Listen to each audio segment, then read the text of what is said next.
Michelle, I think I can hear the TV now. Yeah, okay. Hold on. Sorry. I have to turn that down. Hey, can you guys turn down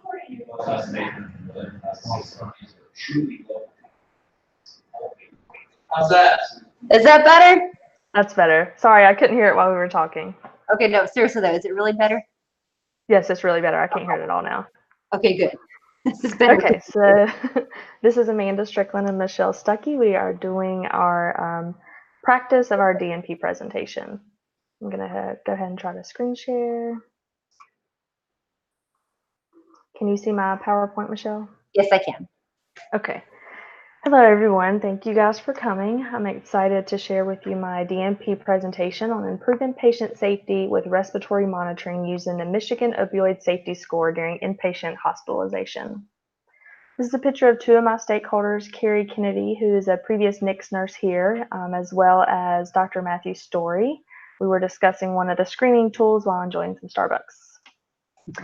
So a little introduction to the problem. Hospitals use opiates a lot. A study in 2014 reviewing 1.2 million admissions found that IV opioids were used with over 60% of the patients. These IV opioids carry the potential for life-threatening respiratory depression and are estimated to be responsible for 1/3 of all hospital adverse drug events. This affects approximately 600 million cases annually, costs about $870 per patient, and increases length of stay by 1.7 days. Adverse drug events from IV opioids in the United States carries a $2 billion estimated cost. The Centers for Medicare and Medicaid Services and the Joint Commission both require monitoring after IV opioids that includes serial assessments of vital signs and sedation levels. An optimal strategy for monitoring is not provided, therefore it's left up to the clinical team to determine how this should happen. Here at Rowan, we looked at some data before we started this project. By performing a chart audit, we found that a chart audit of patients receiving IV opioids, we found that over 60% were non-compliant with current guidelines, 75% did not document post-IV opioid respiratory status, and 64% did not document sedation level. I feel this is mainly because we don't have a current policy in place to determine exactly how these patients are monitored. We do have a policy for a pain reassessment within 1 hour of an intervention, but it only includes a pain level, not a sedation level or respiratory status. So we know that IV opioids are commonly prescribed for pain, and they contribute to respiratory depression associated adverse drug events in hospitalized patients. A study reviewing 357 IV opioid-induced respiratory depression malpractice claims found that 97% were preventable with better assessment and monitoring. Some of the contributing factors here were concurrent sedative use as well as inadequate monitoring of sedation levels. A study completed by Durham in 2017 at a 680-bed tertiary hospital found that developing a policy with adequate patient risk stratification and monitoring decreases the risk of harm from respiratory depression from IV opioids and increases patient safety. The Institute of Medicine in 2001 put forward 6 aims for improving healthcare in America. They were safe, effective, patient-centered, timely, efficient, and equitable care.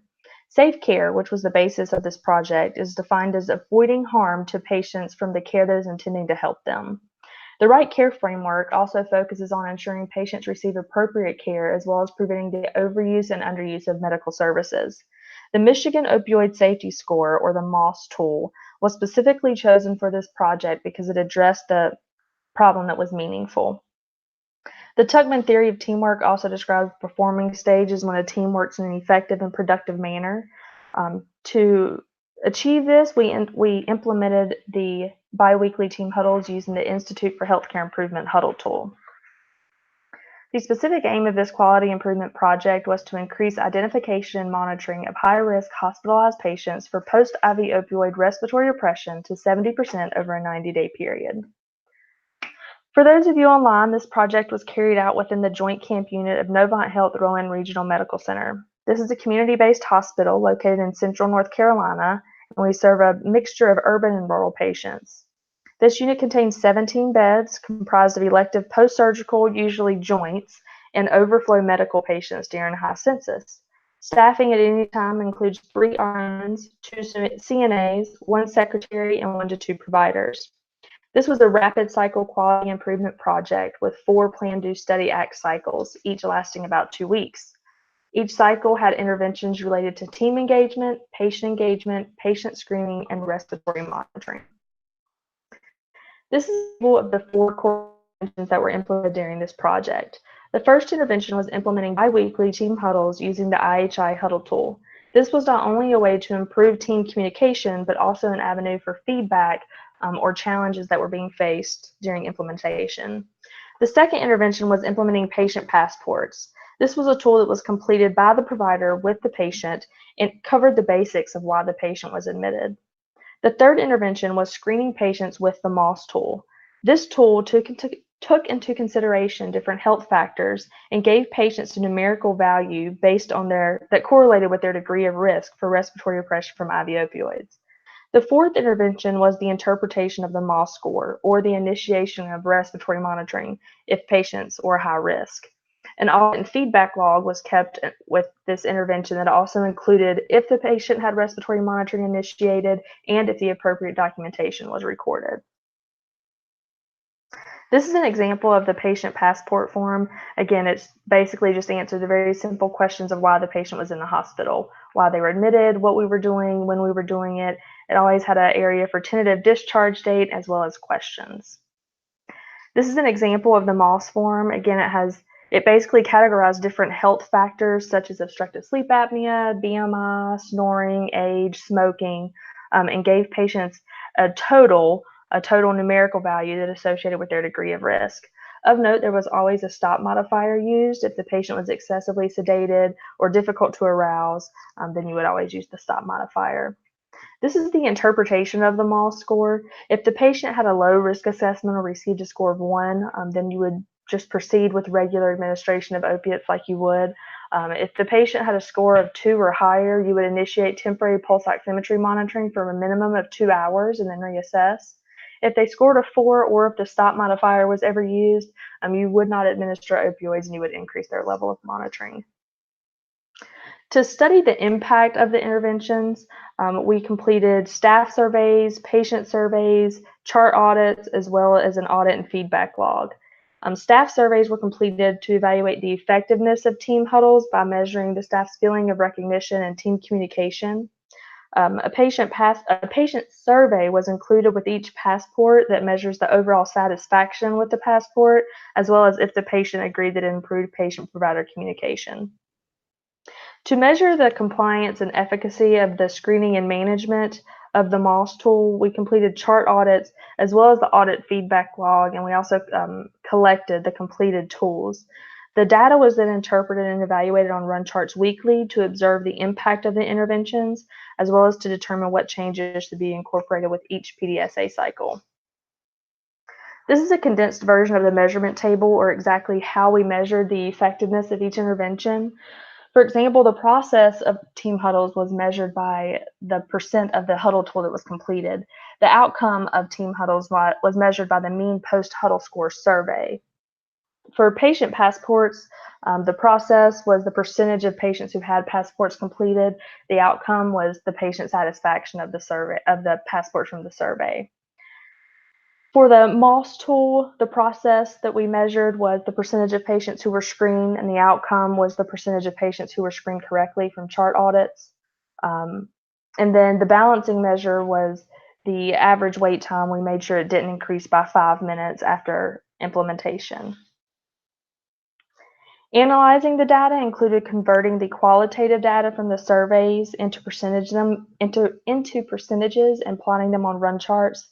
The quantitative data was collected through the screening tools and the audit and feedback log and the chart audits.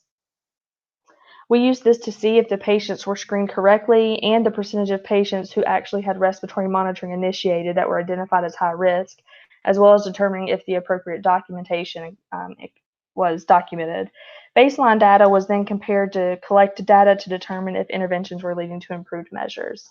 And this project was excused from IRB and no outside funding was received. This is a condensed version of the results table. By the end of PDSA Cycle 4, the percentage of patients receiving right care with appropriate risk assessment and monitoring increased to 66%. Although we did not meet our goal of 70%, I do still feel like this is a success from the baseline of 17%. Some other successes that are worth mentioning, we did surpass our goal on team engagement at 74%. This was measuring staff's feeling of recognition, support, and team communication. We also surpassed our goal on patients' passports, with 82% of patients being overall satisfied with the passports. Our goal with respiratory monitoring, we also surpassed that with 83% of patients who were identified as high risk having the pulse oximetry monitoring initiated. During this project, a total of 119 passports were used, 136 patients were screened, 56 patients had respiratory monitoring initiated, and 13 of those patients needed supplemental oxygen. This is the first run chart of the project, the AIM. This was increasing identification and monitoring of high-risk hospitalized patients. The green line was our goal, the orange line was the median, and the blue was the actual values from the collected data. You can see that we increased from a baseline of 17% to 66%. There is a positive trend throughout the progression of the project. You can also see there are some negative outliers here. Whenever we had new staff on the unit that wasn't familiar with the screening tools, we did have less compliance. This is a run chart of our patient passports. In the beginning, we were measuring how much of the passport was completed. That was changed in PDSA cycle 2 around the beginning of February to measure patients' overall satisfaction with the passports. We actually had to increase our goal because we surpassed our goal twice on here pretty quickly. Of note, at the end of PDSA cycle 4 in March, over 90% of the patients were satisfied with the passports. This is a run chart of the percentage of patients that were screened using the MOS tool. On low census days, there was increased compliance, and then on high census days, and then when there was new staff as well, we did have decreased compliance with screening. Overall, with this intervention, we did increase from a baseline of 19% to 67% of patients being appropriately screened. This is a run chart of the MOS interpretation, or the percentage of patients who had respiratory monitoring initiated that were identified as high risk. This graph also shows a positive trend throughout the progression of the project.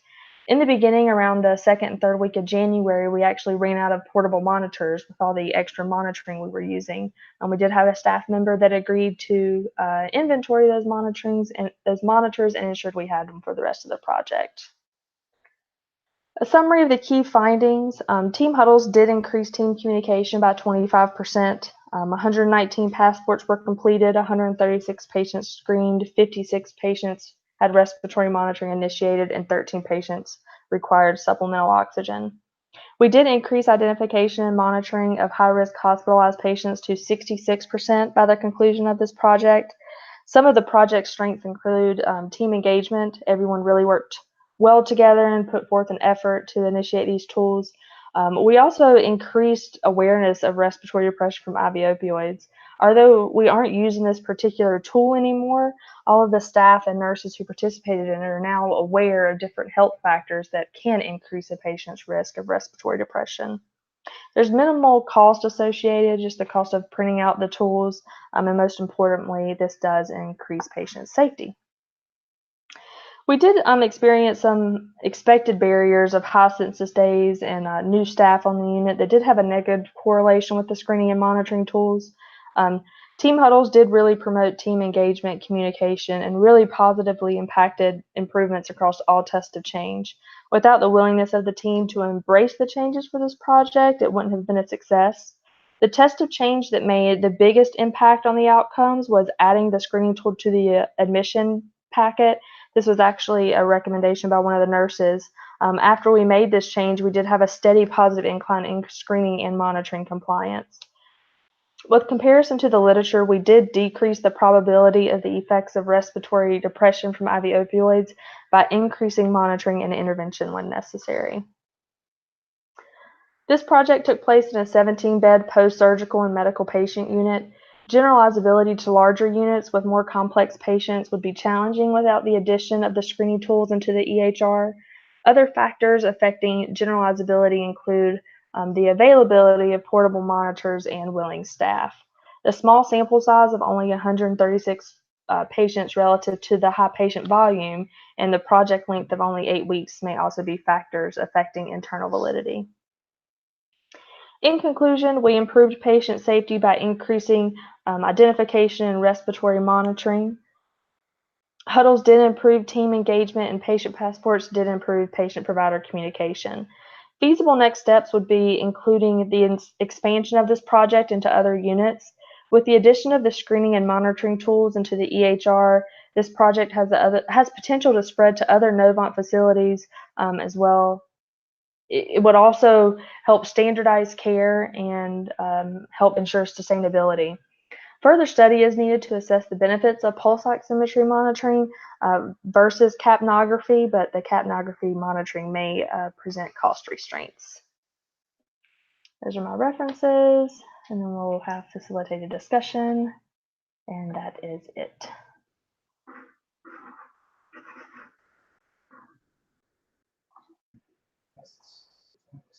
Yay, nicely done. Thanks. Wow, you did that so well, so smooth. Thanks. I'm still having to look a lot at my note cards, but still got a lot of practicing to do. Yeah, well, you got plenty of time, so that's good. Okay, let me see if I can screen share. And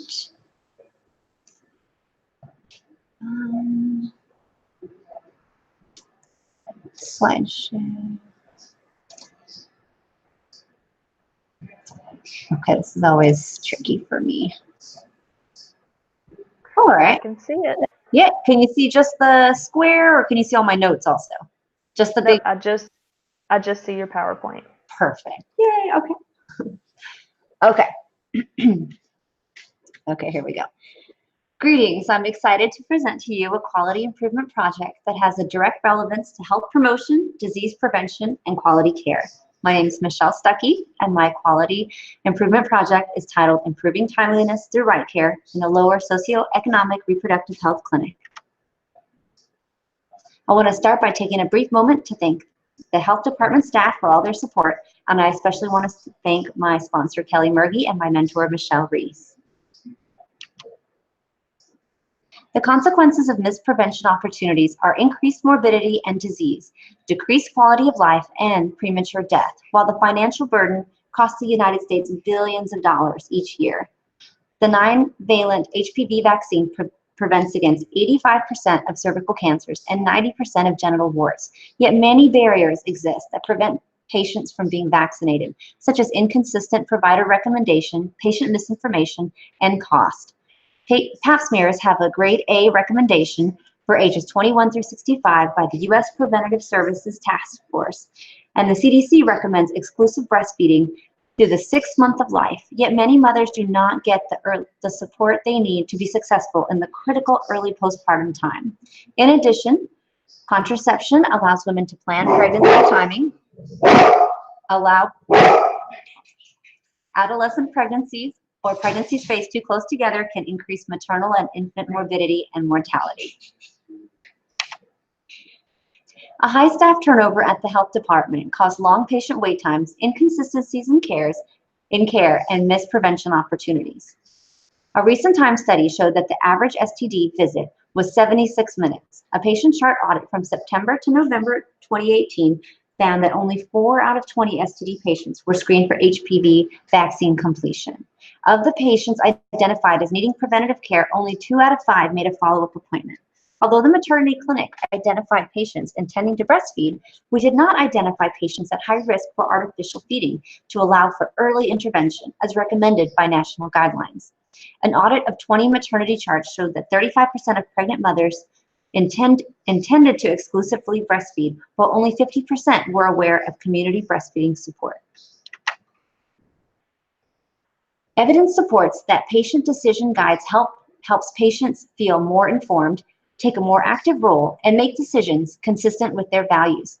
The increased communication between provider and patient allows for better support of the patient's decisions.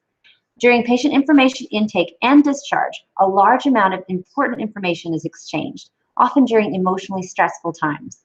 Checklists and standardization have been shown to decrease mistakes and improve outcomes, especially during stressful times. They are often used in aviation and aeronautics and other high-risk areas. Effective care, or right care, is defined as providing appropriate services based on scientific knowledge to patients who would likely benefit. The right care model uses checklists and standardization to improve patient flow, organize information, and ensure appropriate care for all patients. We use the right care model to more efficiently organize and standardize patient care in order to identify patients in need of preventative care and connect them with that care in a timely manner.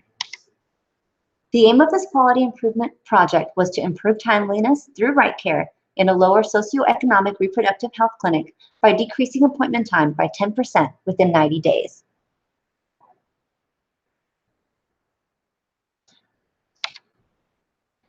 The setting for this QI project was the Cumberland County Health Department, which is located in the urban city of Fayetteville, North Carolina. This health department serves a lower socioeconomic, predominantly African American population.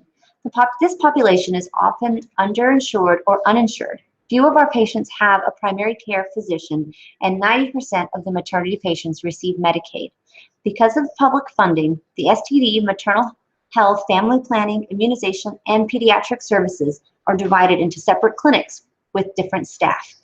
Many patients are unaware of the other services available in the health department. Recent staff turnover caused the health department to be staffed with temporary replacements, including nurses, providers, and even an interim medical and health director. This quality improvement project implemented rapid cycle interventions with 4 Plan, Do, Study, Act cycles, or PDSA cycles. Each of the PDSA cycles, which lasted 2 weeks, involved a test of change for each category. The categories were team engagement, patient information intake, and patient discharge instruction. The AMA Steps Forward Huddle tool was used for team engagement to improve timeliness, promote and coordinate patient care. The intent was to improve daily huddle and systematically address the patient's schedule, logistics, and other issues. To better engage patients, the Ottawa Personal Decision Guide was modified to address infant feeding choices. The 2-page Ottawa Decision Guide explored reasons for and against breastfeeding to better understand which factors are valued by patients and to better understand our patient support systems. A sexual health questionnaire was implemented in the STD clinic. The goal was to improve timeliness and identify patients for preventative care. Use of the survey was intended to decrease patient wait time by increasing efficiency of patient intake while facilitating identification of prevention needs. The 4th intervention was a standardized discharge form to organize patient discharge instruction and track referrals. The discharge tool was a concise form which listed follow-up services such as primary care, family planning, immunizations, and pharmacy. The discharge nurse checked off or highlighted appropriate follow-up instructions. Data were displayed on run charts to allow for identification of shifts and trends and direct future interventions. The impact of the interventions were analyzed every 3 days throughout the 8-week period. We measured huddle effectiveness weekly with the use of a team survey. The use of the Ottawa Decision Tool Guide was measured along with intent to exclusively breastfeed. Review of the completed sexual health screening tool measured the % of patients identified as needing preventative care, and chart audits were performed to track follow-up appointments. I evaluated tests of change with process and outcome measures. Process measures for the interventions were measured by the rate of tool use, how many patients actually used the tool. The outcome measures are listed in the chart. For example, we measured how many patients selected to exclusively breastfeed out of how many filled out a decision guide. Patient wait time was measured from patient check-in through discharge from the clinic, and the balancing measure assessed the burden to the team with weekly surveys. I collected data systematically at the end of each workday and compared it with the daily schedule and weekly patient counts. I also kept field notes every day to identify factors that affected workflow or results, such as staffing issues, logistics, missed appointments, and other issues.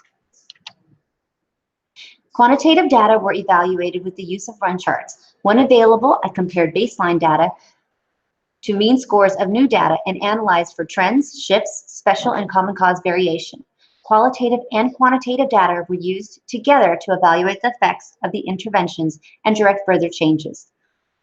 The doctoral project was excused from review by the IRB and received no financial support. This chart shows an overview of the results. The initial goal of decreasing patient wait time by 10% was not met.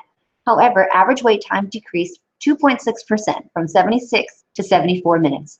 Average huddle effectiveness score increased from 2 to 4.4.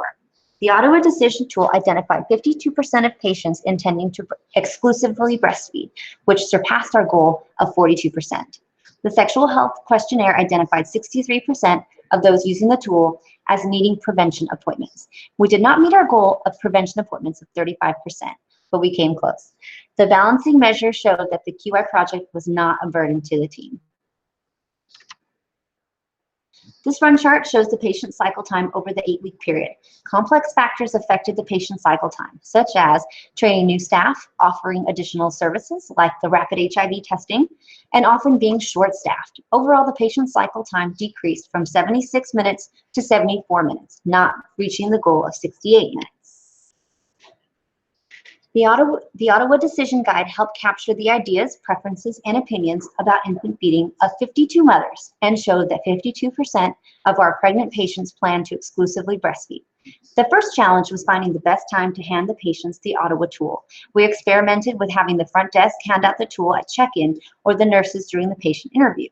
We finally settled on having the provider hand out the tool after the appointment, which increased our rate of patients that selected to breastfeed. This was possibly due to a culture shift led by the providers addressing breastfeeding with the patients. During the 5th week, a question was added to identify the patient's follow-up preferences. Do they prefer classes, support groups, peer counselors, or talking one-on-one with the nurse or nurse practitioner? Since patients were not answering all the questions on the forms, I shortened the survey from 2 pages to 1. This increased form completion. This chart shows the highlights of our findings. 384 of the patients seen in the STD clinic completed the sexual health questionnaire. 243 patients were identified as needing family planning or immunization services. The patients were handed the form at check-in. This decreased provider time spent gathering patient information.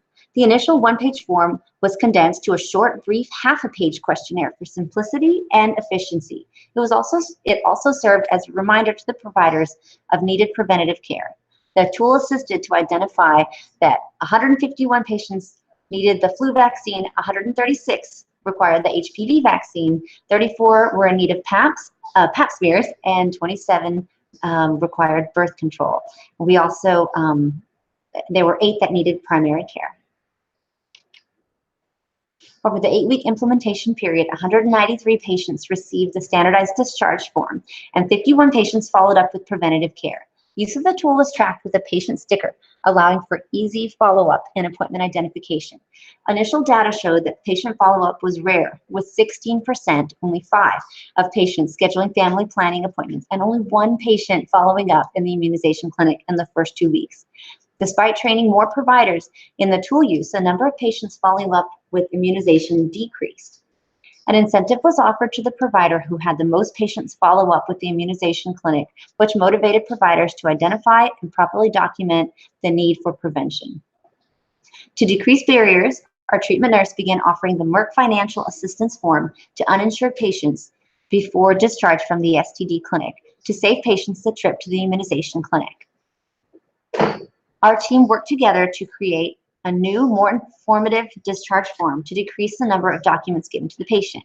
Of the 51 patients that followed up with preventative care during the 90-day period, 70% made family planning appointments, 14% went to the immunization clinic, 4% received the HPV vaccine, and an additional 7% filled out the Merck assistance form. Although the initial goal of improving timeliness through right care by decreasing appointment time by 10% was not met, average wait time decreased by 2.6% from 76 to 74 minutes. The Ottawa tool identified valuable information about patients' values and support systems while identifying that 52% of patients plan to exclusively breastfeed. The sexual health questionnaire identified 243 patients for prevention, which was 70%, which exceeded our goal of 30%. And of the identified patients, 193 used the discharge form, and 51, or 26%, followed up with preventative care. which missed our goal of 35%. 4 patients completed the Merck form. Although we did not meet several of our goals, the quality improvement project shifted the focus from merely treating the patients to finding opportunities to connect patients with needed care. Team cooperation was the largest factor in project success. The quality improvement project demonstrated that satisfaction with Huddle increased when team members felt their concerns were heard and addressed, and as Huddle effectiveness ratings increased, patient wait times decreased. However, staffing issues had the greatest unintended effect on patient wait times. Time benefits of the tools will likely be evident when staffing issues are less of a factor. Time benefits have been displayed by other quality improvement projects using similar right care interventions.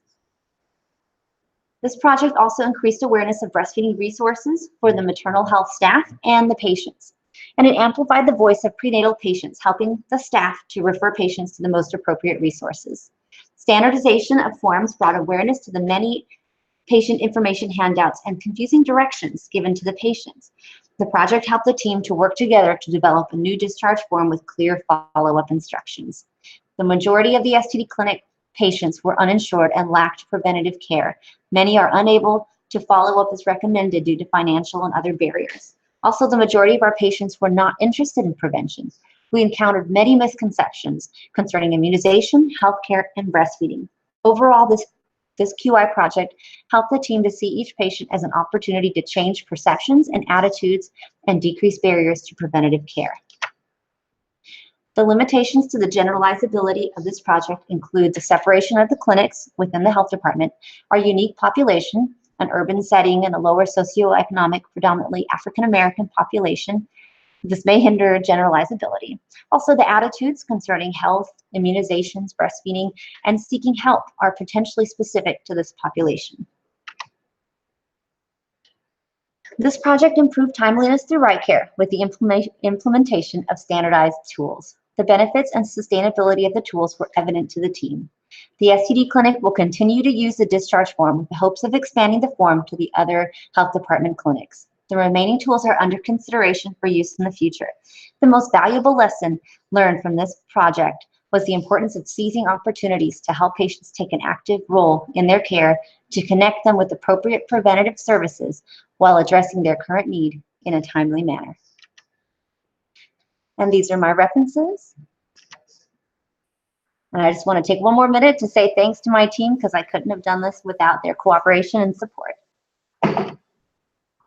And here's a few questions that we'll discuss.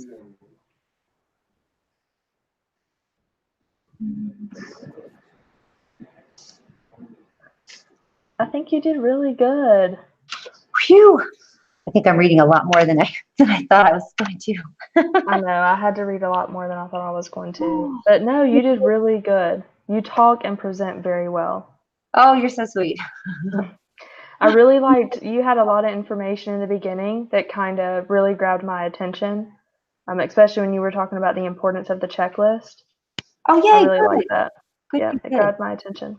And I also liked how you mentioned several times in there that although you didn't really meet your goal, that you changed the focus of, all the staff to being able to find opportunities. I really like that too. It's like after you implemented your project and then you found, or during implementation, you found more ways to make a difference. I Yay. think you did really good. I'm sure Well, you'll do great. we didn't quite get the numbers that we wanted, but it really did change the focus. But I wanted to say about yours, I loved how you starred the goals that were met. I love that. I think that's such a good idea because it brings your attention right to the ones that are met and makes it really easy to see. Let me see. I made notes. I loved your the interventions table. I like that one. It was big. It just showed everything nice and easy. And I liked how you made your charts really big and easy to see. I liked your interventions table because your interventions table was very concise. I feel like mine has way too much information on it. So I was thinking I may actually change mine to look more like yours. Well, yeah, I wasn't sure how much information to put, and I kind of divided that big messy one into I don't know. Yeah. It was hard to know how much information to put and how much just gets people lost. So, so So yeah, anyway, I liked how I was thinking, oh, maybe I should have put more information because I liked how you had a lot. That's funny. Let's see. Did you understand? Oh, go ahead. Go ahead. Go ahead. Did you understand everything I was saying? Like, did it make sense? Yeah, I think so. I think so for the most part. It really did, and it actually it just taught me a lot about, because I don't deal with that stuff every day, but you know, in like the STD clinic, we have patients every once in a while that I think, oh, I was just thinking like, oh, we need this form. We need something like this so we could, because we have patients that come in that are so drowsy that we can't wake them up and they're falling asleep during, you know, and so it's like, wow, this is stuff that's needed everywhere, not just in the hospital where they're actually giving these medications, but Yeah. everywhere, unfortunately, with some of these populations that we're dealing with. Mm-hmm. But no, it was easy to follow. Your charts explained it well. I loved how your run charts were just so they made sense. My run charts didn't make a lot of sense, which is why I don't have a lot of run charts in my presentation. The only pretty one was the patient cycle time, and it just kind of goes like that. It doesn't, nothing very, I think there was one that kind of went up, but yeah, they all kind of didn't show much. Yeah, but you did a good job at explaining why they didn't. Oh, good. Okay. You did a good job at explaining what we were seeing. Now, do you think I'm repeating too much? Sometimes I feel like, did I just say this? Did I just say this? No?